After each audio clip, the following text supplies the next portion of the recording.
Hello students, जैसा कि हम प्रीवियस वीडियोस में डिस्कस कर चुके हैं सॉक को लेके।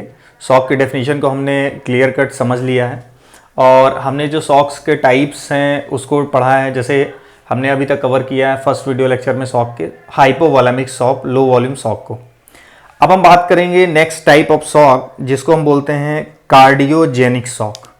तो कार्डियोजेनिक सॉक में देखिए, ओवरऑल सॉक में जब हम बात कर रहे होते हैं तो अल्टीमेट हमारा जो लास्ट स्टेप होता है वो होता है कि किसी पर्टिकुलर बॉडी ऑर्गन्स में आपके सेल्स में प्रॉपर ऑक्सीजन की सप्लाई कम होगी। सॉक में हम इसकी बात करते हैं। फिर अगर हम उसको वॉल्यूम से रिलेट कर देते हैं तो हम बोलते हैं हाइपोवॉलेमिक सॉक। और जैसे हम कार्डियोजेनिक सॉक की हम यहां पर बात करेंगे तो कार्डियोजेनिक सॉक में ये सॉक चूंकि ये जेनिक है, जेनिक मीन जनरेटेड है किससे? कार्डियो से, मीन्स हार्ट से। तो हार्ट में इस तरीके की अगर एबनॉर्मेलिटी होती है, हार्ट के मायोकार्डियल फंक्शन में कुछ एबनॉर्मेलिटी होती है जिसकी वजह से उसका जो पंपिंग एक्शन है ब्लड का वो इम्प्रॉपर हो, प्रॉपर ना हो, उसकी वजह से जो डिस्टेंट ऑर्गन है उनमें ब्लड की सप्लाई भी डिमिनिश्ड होगी। जब कार्डियक आउटपुट कम होगा हेल्दी मायोकार्डियम नहीं होने की वजह से, तो डिस्टेंट ऑर्गन है उनमें ब्लड की सप्लाई भी कम होगी। और जब ब्लड की सप्लाई कम होगी तो ओवरऑल वहां पे ऑक्सीजन की डेफिशिएंसी होगी पर्टिकुलर टिश्यूज में। और जो मेटाबॉलिक प्रोसेसेस हैं सेल्स की जिनमें ऑक्सीजन की रिक्वायरमेंट है, या तो हम बात कर लेते हैं कई बार, जैसे मैं प्रीवियस वीडियो में भी डिस्कस किया, जो क्रेब्स साइकिल हैं, ईटीसी हैं, जिनके थ्रू एरोबिक जो पाथवे हैं जिनके थ्रू सेल्स के अंदर एटीपी का जनरेशन होता है, तो उस सेल्स में एटीपी का जनरेशन भी इन्फ्लुएंस होगा और हम सॉक की कंडीशन हमारी क्या होगी? वर्ष होती जाएगी। तो सॉक जैसा कि हम पहले भी पढ़ चुके हैं, सॉक एक मतलब एक कंटिन्यूअस प्रोसेस है जिसमें 1 बाय 1 स्टेप्स आते हैं, जैसा कि हमने फर्स्ट वीडियो में पढ़ा है। अब हम यहां फोकस करेंगे केवल कार्डियोजेनिक सॉक को। तो कार्डियोजेनिक सॉक में जो एबनॉर्मलिटी है वो हमारे हार्ट में है। रेड कलर से यहां हार्ट को रिप्रेजेंट किया है और मेनली हार्ट का जो पार्ट इन्वॉल्व है। वैसे तो हार्ट में आपके मतलब हम सॉक, कार्डियोजेनिक सॉक को स्पेशली डिफाइन करते हैं डिसफंक्शन ऑफ हार्ट मायोकार्डियम, या तो आप हार्ट मायोकार्डियम की बात करिए, या तो हम बात करते हैं वॉल्व्स की, जो हार्ट में वॉल्व्स प्रेजेंट है, या तो नोडल टिश्यूज की। मींस हम ओवरऑल हार्ट में किसी भी पार्ट में इम्प्रॉपर उसके फंक्शनिंग की वजह से अगर हार्ट का पंपिंग एक्शन इन्फ्लुएंस होता है और उसके बाद से फर्दर डिस्टेंट ऑर्गन में ब्लड की सप्लाई कम होने की वजह से ऑक्सीजन की सप्लाई भी कम होती है, तो इस पूरी चीज को हम सॉक बोलते हैं। क्योंकि ये हार्ट की वजह से प्रॉब्लम है। यहां पे हम वॉल्यूम की बात नहीं करेंगे कि ब्लड का वॉल्यूम कम हो गया, वो हम हाइपोवॉलेमिक में बात कर रहे थे। तो इसको हम बोलेंगे कि dysfunction of heart myocardium or involve or in nodal tissues results in the inadequate blood flow।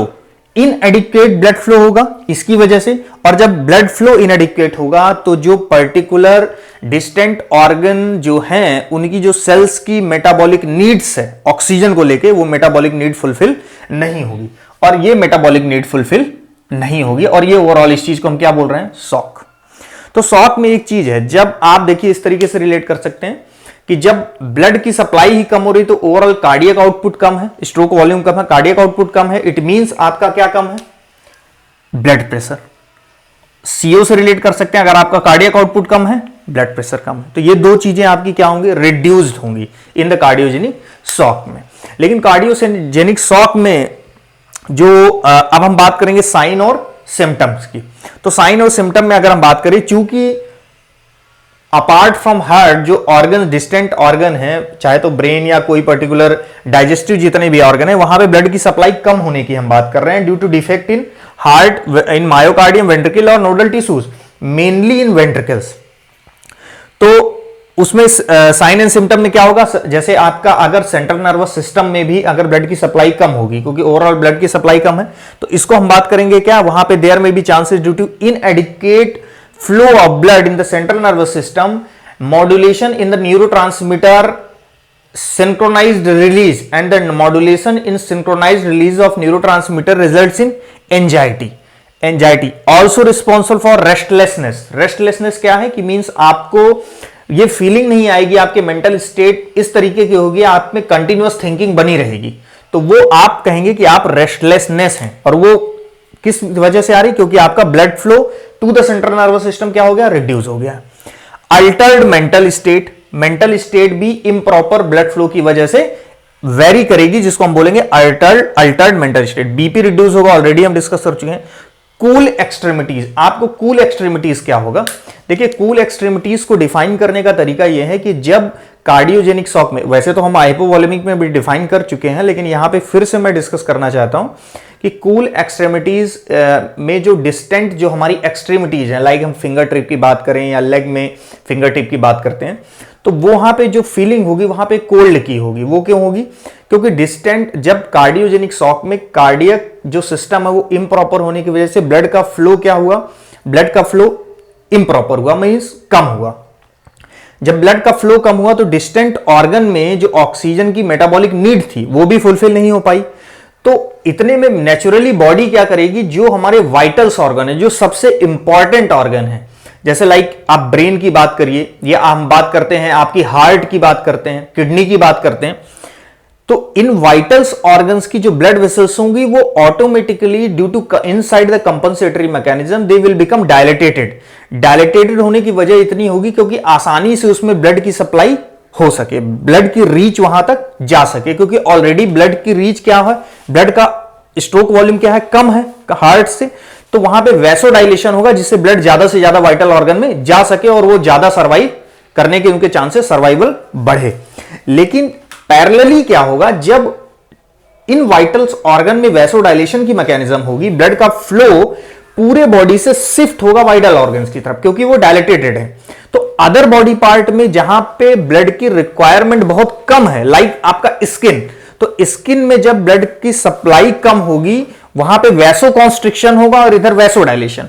तो वैसो कॉन्स्ट्रिक्शन होगा तो ब्लड की सप्लाई कम होगी वहां पे, और जब ब्लड की सप्लाई होगी तो पर्टिकुलर जो एंड एक्सट्रीमिटीज हैं वो आपको कोल्ड की फीलिंग होगी। तो आप इसको इस तरीके से, इसके साइन एंड सिम्पटम में क्या होता है, कोल्ड एक्सट्रीमिटीज।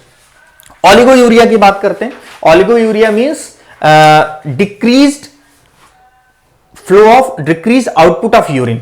कि किस तरीके से, जब आपका सीओ कम हो गया, कार्डियक आउटपुट कम हो गया, तो जीएफआर ग्लोमेरुलर फिल्ट्रेशन रेट कम हुआ, बीपी कम हुआ, तो आपका यूरिनरी आउटपुट भी कम हुआ, ऑलिगोयूरिया की आगे। फटीग की प्रॉब्लम, सेंट्रल नर्वस सिस्टम में ब्लड की सप्लाई कम होगी, आपको फटीग का प्रॉब्लम आएगा। पल्मोनरी एडेमा किस तरीके से होगा, लाइक इन शॉर्ट ये आपका heart myocardium, right, heart myocardium है और इसके ये 4 चेंबर है। अब हम बात कर रहे हैं कि मेनली जो रिस्पॉन्सिबल है कार्डियोजेनिक शॉक के लिए, वो हार्ट का जो पार्ट है वो है लेफ्ट वेंट्रिकल। तो अब अगर हम बात करते हैं यहां से क्या निकल रहा है, अबोर्टा, राइट, और यहां पर जो ब्लड की सप्लाई है जो ये लेफ्ट वेंट्रिकल में आती है वो इधर से आती है, राइट, इस तरीके से। वो किसके थ्रू आती है, पल्मोनरी वेन। पल्मोनरी वेन से प्योर ब्लड आता है और वो कहां जाता है, लेफ्ट एट्रियम में, देन लेफ्ट वेंट्रिकल में। तो अगर लेफ्ट वेंट्रिकल में आपके इश्यूज हैं, वो इश्यूज आपका लेफ्ट वेंट्रिकल या तो डायलेटेटेड है, डायस्टोलिक डिसफंक्शन है, या सिस्टोलिक डिसफंक्शन है, दोनों तरीके से आप उसको रिलेट कर सकते हैं। तो वेंट्रिकल का जो कॉन्ट्रैक्शन है वो होगा इम्प्रॉपर, और जब वेंट्रिकल का कॉन्ट्रैक्शन इम्प्रॉपर होगा तो इजेक्शन भी इम्प्रॉपर होगा। इजेक्शन इम्प्रॉपर का मतलब आपका ब्लड का यहां धीरे धीरे क्या होगी, फिलिंग। जब ब्लड पूरा इजेक्ट नहीं हो पाएगा वेंट्रिकल में डिफेक्ट होने की वजह से, तो यहां पे ब्लड की क्या होगी, फिलिंग होगी, और जब ब्लड की फिलिंग होगी तो धीरे धीरे इसका जो प्रेशर होगा बैकवर्ड डायरेक्शन में लगेगा, और जब बैकवर्ड डायरेक्शन में इसका प्रेशर लगेगा तो ये बैकवर्ड डायरेक्शन में इस प्रेशर के लगने की वजह से, राइट, बैकवर्ड डायरेक्शन में प्रेशर के लगने की वजह से यहां पे प्रेशर लगेगा तो इसमें पल्मोनरी वेन में प्रेशर लगेगा। पल्मोनरी वेन कहां से आ रही है, लंग्स में। तो लंग्स में जब बैकवर्ड प्रेशर लगेगा तो वहां पे आपको क्या प्रॉब्लम होगी, वहां पे आपकी प्रॉब्लम होगी पल्मोनरी एडेमा की, क्योंकि वहां पे फिर इधर फोर्स बाहर की तरफ लगेगा और फ्लूइड ब्लड वेसल से बाहर की तरफ लीक होगा, वहां एडेमा की सिचुएशन हो जाएगी। तो पल्मोनरी एडेमा भी एक साइन और सिम्टम मेनली होता है किसका, कार्डियोजेनिक शॉक का। अब हम बात करेंगे आपका increased breathing. Increased breathing actually एक जो मैकेनिज्म है ये है कंपनसेटरी मैकेनिज्म। कंपनसेटरी मैकेनिज्म भी किस तरीके की होगी, लाइक आपका कार्डियोजेनिक शॉक की कंडीशन आती है, कार्डियोजेनिक शॉक की कंडीशन में आपका हार्ट रेट कंपनसेटरी मैकेनिज्म के थ्रू बढ़ेगा, राइट, उसको मेंटेन करने के लिए रेनिन एंजियोटेंसिन सिस्टम एक्टिवेट होगा। सिस्टेमिक वैस्कुलर रेजिस्टेंस इंक्रीज होगा, आपकी ब्रीदिंग इंक्रीज होगी, राइट। तो ये जो मैकेनिज्म है, एक कंपनसेटरी मैकेनिज्म है। ये हम ब्लू कलर से साइन एंड सिम्टम की बात कर रहे थे। अब हम बात करेंगे what are the various causes that are actually responsible for inducing the cardiogenic shock. तो कार्डियोजेनिक शॉक को देखिए, बच्चों को ये समझना होगा कि अगर कार्डियोजेनिक शॉक में बच्चा कई बार कंफ्यूज हो सकता है हार्ट फेलियर से। तो हार्ट फेलियर से आपको ये कॉन्सेप्ट रखना है कि हार्ट फेलियर में भी ओवरऑल ये चीजें आती हैं, राइट। उसमें भी कार्डियक आउटपुट कम होता है, लेकिन कार्डियोजेनिक शॉक और हार्ट फेलियर को बहुत सारे ऑथर्स इसको सेम दिखाते हैं और ओवरऑल ये है भी सेम, लेकिन बस इतनी कंडीशन है कि आपका जो कार्डियक हार्ट फेलियर है वो कार्डियक हार्ट फेलियर का जो लास्ट स्टेज होगा उस स्टेज को हम बोलेंगे कार्डियोजेनिक शॉक। अदरवाइज दोनों पैरेलल चीजें हैं, राइट। अब हम बात करते हैं वेरियस कॉजेज की। तो हम बात करते हैं वेरियस कॉजेज में। अब हार्ट में जितनी ज्यादा प्रॉब्लम होगी, हार्ट के किसी भी कोई रिलेटेड अगर इश्यूज हैं और उसके इश्यूज की वजह से कार्डियक आउटपुट कम होता है, तो आप उसको बोल सकते हो that thing can further responsible for inducing the cardiogenic shock, like myocarditis. What is myocarditis? Myocarditis एक वायरल इंफेक्शन है हार्ट मायोकार्डियम में, जिसमें इन्फ्लामेशन हो जाता है और हार्ट मायोकार्डियम प्रॉपर वर्क नहीं कर पाती। मायोकार्डियल इंफेक्शन डिटेल हम पढ़ चुके हैं इसका प्रीवियस वीडियोस में। एरिथमिया में भी आपकी लास्ट में कंडीशन क्या बन सकती है, कार्डियोजेनिक शॉक इंड्यूस हो सकता है, क्योंकि आउटपुट बहुत कम हो जाता है एरिथमिया में भी, ब्रेदी और ट्रैकी। इसी तरह हम बात करते हैं एवोर्टिक वॉल्व स्टेनोसिस की। एवोर्टिक वॉल्व स्टेनोसिस क्या होता है, जो एवोर्टा में वॉल्व होते हैं वो वॉल्व थिक हो जाते हैं, और थिक होने की वजह से एवोर्टा में डायामीटर ही क्या हो जाता है, कम डायामीटर बचता है, जिससे ब्लड को बाहर निकलना होता है। तो जब डायामीटर कम बचेगा तो ब्लड का इजेक्शन कम हो जाएगा, और जब ब्लड का इजेक्शन कम हो जाएगा तो हार्ट मायोकार्डियम की जो वर्किंग है इफिशिएंटली उसको वर्क करना पड़ेगा, मतलब मींस उस पर लोड बढ़ जाएगा। तो कई बार वो लोड बढ़ने की वजह से हार्ट का कार्डियक आउटपुट भी कम हो जाता है, तो वो भी कार्डियोजेनिक शॉक इंड्यूस करता है। Aortic valve. Dilated cardiac myopathy. Dilated cardiac myopathy में जो हार्ट की वेंट्रिकल्स हैं वो डायलेट हो सकती हैं, डायलेट होने की वजह से improper filling, proper filling blood की नहीं हो पाती, जिससे प्रॉपर इजेक्शन नहीं हो पाता। तो these are the various causes that are responsible for cardiogenic shock. अब हम बात करेंगे कि what are the various ways through which we can treat the individual with cardiogenic shock. तो कार्डियोजेनिक शॉक में देखिए ओवरऑल अगर हम सिम्टोमेटिक ट्रीटमेंट की बात करते हैं तो इसमें कई बार हम बात कर रहे हैं कि इसमें हार्ट रेट क्या है, कंपनसेटरी मैकेनिज्म से हार्ट रेट बढ़ रही है, राइट। वैसे नॉर्मली क्या हो रहा है कि बीपी हमारा कम हो रहा है और कार्डियक आउटपुट कम हो रहा है, तो कई बार हम क्या देते हैं वैसोप्रेशर, ताकि आपके बीपी को इंक्रीज किया जा सके, इपिनेफ्रिन। ज्यादातर हम यूज करते हैं हार्ट रेट को, आपका बीपी पहले क्या हो जाएगा, कम हो जाएगा, तो हार्ट रेट को अगर आप इंक्रीज करने के लिए जो कंपनसेटरी मैकेनिज्म है, अगर आप बाई मेडिकेशन यूज करते हैं तो कई बार बीटा 1 एगोनिस्ट लेते हैं आयनोट्रोपिक एजेंट में, और उसको हम बोलते हैं हार्ट रेट को बढ़ाना, हार्ट कॉन्ट्रैक्शन को बढ़ाना, और वो करता है dobutamine through beta 1 receptor. Dobutamine is inotropic agent which is responsible for increasing the heart rate। और इसके बाद हम एक और चीज कर सकते हैं, चूंकि आपके डिस्टेंट ऑर्गन में ओवरऑल किसकी सप्लाई कम हो रही है, ब्लड इजेक्शन कम होने की वजह से ऑक्सीजन की, तो हम ऑक्सीजन का पैरेलल ट्रांसफ्यूज करा सकते हैं बाय द ऑक्सीजन सिलेंडर। वैसे तो डायरेक्टली इसमें फ्लूइड का इन्वॉल्वमेंट नहीं है, इसमें हम वॉल्यूम की बात नहीं कर रहे होते हैं, लेकिन फिर भी हम वॉल्यूम को हल्का सा लाइटली बढ़ा के बीपी को रेज कर सकते हैं। तो कभी कभी हम क्रिस्टल फ्लूइड को आइसोटोनिक सोडियम क्लोराइड लो फ्लूइड भी एडमिनिस्टर करवाते हैं। इसके बाद इन मैकेनिज्म्स के अलावा ट्रीटमेंट के 2 सर्जिकल प्रोसीजर हैं। सर्जिकल प्रोसीजर में जिसमें हम एक डिवाइस पूरी असेंबली यूज करते हैं, एक होता है इंट्रा आर्टेरियल, ये क्या था, IABP, intra aortic balloon pump, intra aortic balloon pump. तो इंट्रा एवोर्टिक बैलून पंप क्या होता है, देखिए इंट्रा एवोर्टिक बैलून पंप क्या है, ये इस मैकेनिज्म को आप इसको प्रॉपर देखिए तो आपको पूरा कॉन्सेप्ट क्लियर होगा। हम इस पूरे डिवाइस के उस पार्ट पर नहीं जाएंगे जो बॉडी से बाहर है, राइट, क्योंकि बॉडी से बाहर भी कनेक्टिविटी, इसका कनेक्शन वायर्स होते हैं जो इसको रेगुलेट करते हैं प्रॉपर हार्ट की बीटिंग के साथ, उस मैकेनिज्म में हम यहां पे इलेबोरेट नहीं कर रहे हैं। हमारा डिस्कशन सिर्फ इस पार्ट पे है कि इंट्रा एबोर्टिक बैलून पंप अगर है तो वो किस तरीके से यूज होता है। देखिए इंट्रा एबोर्टिक बैलून पंप, जैसे कि इसका नाम है, तो ये आपका जो इंडिकेट यहां पे करना चाहते हैं वो है लेफ्ट वेंट्रिकल। मेनली जो कार्डियोजेनिक शॉक की प्रॉब्लम है वो लेफ्ट वेंट्रिकल के थ्रू है। तो लेफ्ट वेंट्रिकल जब कॉन्ट्रैक्ट करेगी, राइट, ये कॉन्ट्रैक्ट करेगी इस डायरेक्शन में, तो ब्लड का इंजेक्शन बाहर होगा। तो आप क्या करते हैं, फेमरल वेन के थ्रू इस अवोर्टिक जो पंप है उसको कैथेटर के थ्रू इंसर्ट करते हैं, और इंसर्ट करने के बाद जब ये एवोर्टा पर आ जाता है तो उस एवोर्टा में आने के बाद देखिए इसमें दो मैकेनिज्म चलती हैं।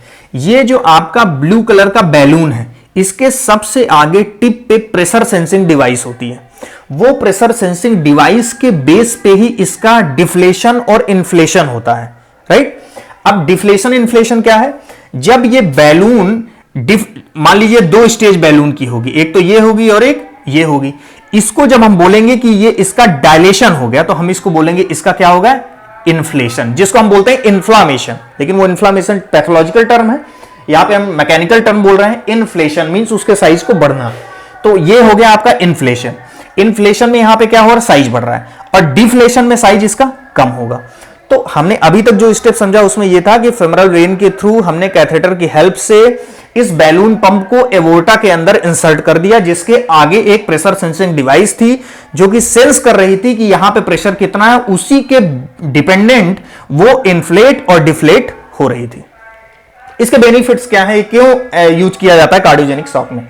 देखिए नॉर्मली जब ये सिस्टोल की कंडीशन आती है तो सिस्टोल की कंडीशन में अगर ये इन्फ्लेट हो गया, साइज बढ़ गया, तो ब्लड आगे फ्लो हो पाएगा, नहीं हो पाएगा। तो आपको कॉमन मैकेनिज्म इस तरीके से बच्चे को अंडरस्टूड रखनी है ताकि वो कभी कॉन्सेप्ट मिस ना हो कि नॉर्मल कंडीशन में जब वेंट्रिकुलर कॉन्ट्रैक्ट करता है, वेंट्रिकल कॉन्ट्रैक्ट करती है, तो ब्लड जब बाहर की तरफ इजेक्ट होता है तब ये डिफ्लेट स्टेज में होता है। किसमें, डिफ्लेट, मतलब सिस्टोल और during the systole of the ventricle ये जो बैलून है ये कैसा होगा, डिफ्लेट की कंडीशन में। तो इससे तो अभी तक कुछ बेनिफिट नजर आया नहीं कि इससे बेनिफिट क्या हो रहा। अब देखिए जैसे ही ये डायस्टोल होगी, मींस जब ये डायस्टोल की कंडीशन में होगी, तो डायस्टोल की कंडीशन में ये जो बैलून था जब यहां पे सेंस करेगा कि प्रेशर अब कम है, तो ये क्या होगा, इन्फ्लेट होगा। तो इसका साइज क्या हो जाएगा, बढ़ जाएगा। और इसके साइज के बढ़ने की वजह से, मींस इसको और इलेबोरेट में कर देता हूं। यहां पे सपोज करिए ये आपका एवोर्टा है और यहां पे ये पहले इसका नॉर्मल साइज था, अब इसका साइज बढ़ता हुआ मैं अभी दिखाता हूं ताकि क्लियर हो। तो इसके साइज के बढ़ने से हुआ क्या, जब इसका साइज बढ़ा तो जो ब्लड यहां पर था वो दोनों डायरेक्शन में क्या हुआ, जब साइज बढ़ेगा तो वहां पे जो ब्लड फ्लो है दोनों डायरेक्शन में शिफ्ट होगा, और शिफ्टिंग की वजह से ब्लड बैकवर्ड डायरेक्शन में जब आएगा तो बैकवर्ड डायरेक्शन में क्या प्रेजेंट है, कोरोनरी आर्टरीज की ब्रांचेस जो कि रेड कलर से यहां दिखाई गई हैं। जब कोरोनरी आर्टरीज की ब्रांचेस पे ब्लड आएगा तो दोबारा से ब्लड कहां पे फिल होगा, इस लाइक कहां, व्हाट, कोरोनरी आर्टरीज में। और जितना ज्यादा कोरोनरी आर्टरीज की सप्लाई को आप बढ़ाते हो उतना ज्यादा, इट मींस आप क्या प्रोवाइड करा रहे हैं, हार्ट मायोकार्डियम को न्यूट्रिशन प्रोवाइड करा रहे हैं। और कार्डियोजेनिक शॉक में हमारे प्रॉब्लम कहां पे आ रही है, हार्ट के मायोकार्डियम में। तो आप अगर न्यूट्रिशन बढ़ाते हैं तो इट मींस आप उसकी हेल्दीनेस को बढ़ा रहे हैं, आप उसे इजेक्शन क्या है, उसका कार्डियक आउटपुट भी बढ़ेगा इससे। तो इंट्रा एवोर्टिक बैलून पंप जो होता है उसका मेनली फंक्शन होता है कि to increase the coronary flow. By increasing the coronary flow it increases the cardiac output, क्योंकि उसको प्रॉपर न्यूट्रिएंट देगा, हार्ट की जो मायोकार्डियम उसको क्या करेगा, हेल्दी बनाएगा। दूसरा है, दूसरी डिवाइस हम यूज करते हैं कार्डियोजेनिक साइक में, इसको बोलते हैं left ventricular assisted device. Left ventricular assisted device LVAD, ये क्या होती है, लेफ्ट वेंट्रिकुलर असिस्टेड डिवाइस। फिर हम वही चीज बोलना चाहेंगे कि आपका जो बाहर का जो अंदर जो इंटरनल डिवाइस का पार्ट रहेगा बॉडी के, उसी को हम यहां पर एक्सप्लेन करेंगे। तो लाइक ये आपका लेफ्ट एट्रियम है, ये लेफ्ट वेंट्रिकल है, राइट। ये तो इसकी एनाटॉमी पे हम अभी नहीं जा रहे हैं। नॉर्मली क्या होगा, जब ये लेफ्ट वेंट्रिकल में प्रॉब्लम है, तो ये लेफ्ट वेंट्रिकल में जब प्रॉब्लम है, प्रॉपर कॉन्ट्रैक्ट नहीं कर पा रही है, तो इसमें क्या करेंगे हम, एक ये जो रेड कलर से डिवाइस दिखा रखा है, आपको ये समझना है कि ये आपका एक पार्ट है किसका, लेफ्ट वेंट्रिकुलर असिस्टेड डिवाइस का। तो ये left ventricular assisted device once when directly connected with the left ventricle the coming blood will shift to this left ventricular assisted device and moves freely. अब यहां पे free move करता हुआ कहां पे जाएगा? एवोर्टा में। मींस इसके वेंट्रिकुलर जो इम्प्रॉपर एक्शन हो रहा था उसको हमने बाईपास करके प्रॉपर कर दिया, क्योंकि वेंट्रिकल डिफेक्टेड थी, इम्प्रॉपर प्रॉपरली कॉन्ट्रैक्ट होती नहीं, तो हमने उसको बाईपास दे दिया और डायरेक्ट इसको मिला दिया किससे? एवोर्टा से। तो लेफ्ट वेंट्रिकल से डायरेक्ट हमने क्या कर दिया? एवोर्टा से बाईपास कर दिया। इसके कई पार्ट होते हैं, लाइक प्रेशर कंट्रोल यूनिट भी होती है जो बाहर होती है, और इसमें सेल्स भी और लगे होते हैं इसको चार्ज करने के लिए, तो वो एक अलग एक कंसेप्ट है। अभी हम बात करेंगे लेफ्ट वेंट्रिकुलर असिस्टेड डिवाइस किस तरीके से कार्डियोजेनिक शॉक में हेल्प करती है। तो आई थिंक हम लोग ये सब पढ़ चुके हैं अब कि यहां पे किस तरीके से कार्डियोजेनिक शॉक, उसकी डेफिनेशन, उसका साइन एंड सिम्टम, उसके कॉजेस, ट्रीटमेंट और किस तरीके से उसमें सर्जिकल प्रोसीजर उसमें हम इन्वॉल्व करते हैं। तो आई होप कि आपको ये कॉन्सेप्ट क्लियर हो चुका होगा। नेक्स्ट वीडियो में हम बात करेंगे शॉक के अनदर टाइप की, हम उसको एक्सप्लेन करेंगे। और तब तक के लिए थैंक यू वेरी मच।